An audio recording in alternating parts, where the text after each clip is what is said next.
Hello all of you. Welcome to Academic Maths with Shelly, and today we will start a new topic of the set, that is Venn diagrams. So today we are going to start Venn diagrams. So I am going through some points which is important points. First point is Venn diagrams are named after English logician, that is John Venn. ठीक है, so Venn diagram का जो नाम पड़ा वो John when के नाम पर पड़ा. जॉन वेन एक इंग्लिश लॉजिशियन थे जिन्होंने वेन डायग्राम्स को डिस्कवर किया. ठीक है, come to the second point, that is Venn diagrams are use for representing the relation between the sets. So in earlier videos we have studied about the sets. So the representation of set in the drawing form, the relation of two sets or relation of many sets, we can represent it by drawing the Venn diagram. So Venn diagram is very useful for representing the relations of the sets. Now come on the third point. Third point is that we use rectangles and circles like closed curves in Venn diagrams. So Venn diagrams में हम rectangles का use करते हैं और circles का use करते हैं. Venn diagram को किसी भी सेट्स के रिलेशंस को ड्रॉ करने के लिए हम दो टाइप के सिंबल्स का यूज़ करते हैं. First one is rectangle and second one is circle. Come on the fourth point. और fourth point is rectangle represent universal set and circle use for subset. So जब वेन डायग्राम को हम draw करते हैं तो rectangle जो होता है वो यूनिवर्सल सेट के लिए यूज़ किया जाता है. यूनिवर्सल सेट को रेक्टेंगल रिप्रेजेंट करता है और सर्कल्स जो है वो सबसेट्स को रिप्रेजेंट करता है. सबसेट जो होता है वो यूनिवर्सल सबसेट का सबसेट होगा और सर्कल्स को सबसेट रिप्रेजेंट करने के लिए यूज़ किया जाता है. सो अगर आपको यूनिवर्सल सेट और सबसेट्स के बारे में जानना है so come through my previous videos which is on universal sets and subsets. Now come on one example which is based on the Venn diagram. So let's come on example. So on your screen you are watching that there are three sets. First one is set named by U.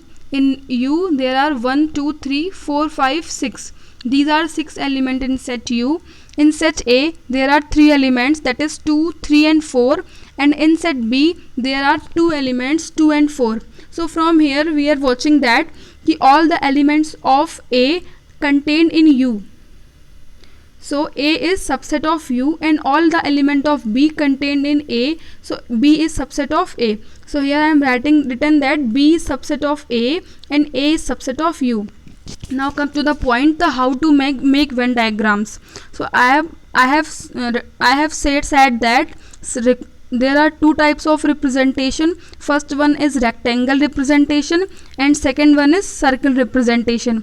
So in rectangle representation all the points of U will be contained. In circle representation the proper subset of U contained. So first of all we make a big rectangle. So in this diagram I have made a big rectangle and I have given the name U to it. अब क्या किया हमने, इस rectangle के अंदर हमें दो set चाहिए. First set is A and second set is B. B is subset of A and A is subset of U. तो A जो है वो U के अंदर बनाया जाएगा और B जो है वो A के सबसेट के अंदर बनाया जाएगा. तो अब क्या किया हमने, जो रेक्टेंगल U बनाया, U के अंदर हमने एक सर्कल बनाया, that is representation of A, जो A को रिप्रेजेंट कर रहा है, और A के ही अंदर हमने एक और सर्कल को ड्रॉ किया जो कि B को रिप्रेजेंट कर रहा है. क्योंकि B A का सबसेट है इसलिए B का जो सर्कल है वो A के सर्कल के अंदर बनाया जाएगा, और A U का सबसेट है तो A जो है वो U के रेक्टेंगल के अंदर कंटेन करेगा. So I hope this notion is clear to you. So now I am coming on the point that in U there are 1 2 3 4 5 and 6 elements. In A there are 2 3 and 4 elements. In B 2 and 4 are the elements. ठीक है, तो अब क्या करना है हमें कि हमारे पास जो सबसे स्मॉलेस्ट सेट है दैट इज़ B, जो कि इन दोनों ही सेट में कंटेन कर रहा है. मीन्स B जो है वो A का भी सबसेट है और B U का भी सबसेट है. तो अब हम सबसे पहले B के जो एलिमेंट्स हैं वो सेट में रख लेंगे, that is 2 and 4.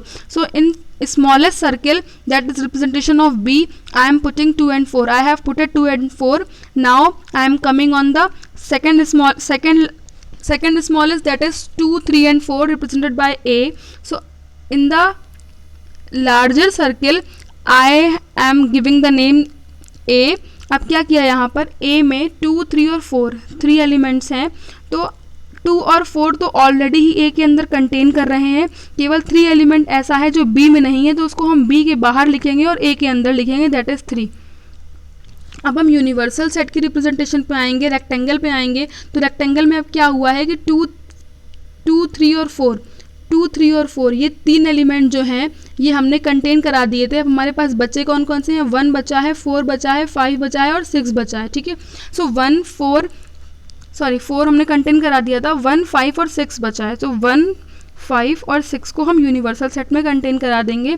And this is the representation of Venn diagrams of a set. So I hope this notion is clear to you. Now I am giving you one more example, so it will be clear. It will be more clear to you. So now I am giving an example. For example, I have a set A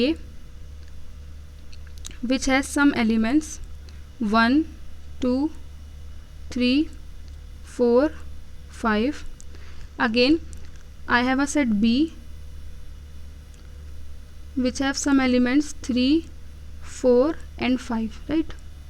So अब हमें क्या करना है, हमें A और B का Venn diagram बनाना है, ठीक है। Venn diagram of A and B, Venn diagram. So हमें ए और बी का वेन डायग्राम बनाना है, तो let's come to the procedure.